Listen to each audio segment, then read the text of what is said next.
My name is Beth and I'm a policy volunteer with the 2050 Climate Group.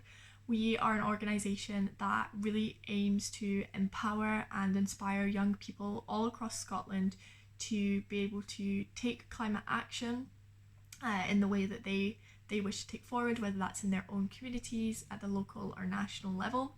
And in my role as a policy volunteer, I really aim to take the voices of young people through surveys, through focus groups, and put those voices into formal consultation processes with the Scottish Government, so that the Scottish Government has a general picture and a general idea of what young people want from climate change policy.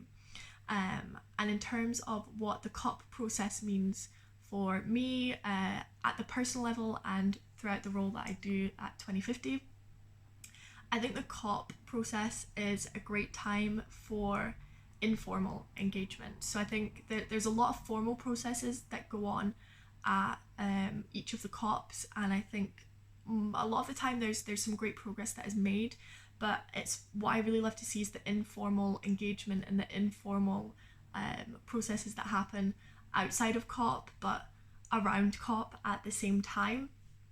So I think COP is a really great time to re-engage people on the climate agenda, on the climate issues, what is going on in your local community, what is going on at the global level, at the international level that you are really passionate about.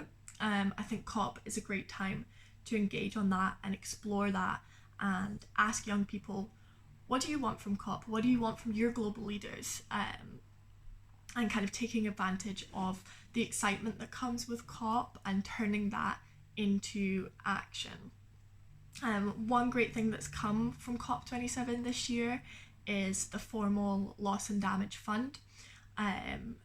Countries who've been most affected by climate change have been asking for a fund. They've been asking for money for years and years and years. I believe it's been since the Rio summit in 1992, and countries have finally sort of seen a glimmer of hope in the form of this loss and damage fund. It's only been announced sort of as a title, loss and damage fund, and it will be great to see over the next year prior to COP28 what that fund means, which countries are paying into it, which countries are going to receive money for projects for their communities to address the impacts from climate change. I really want to know what the details are of this loss and damage fund, and I hope to find out soon.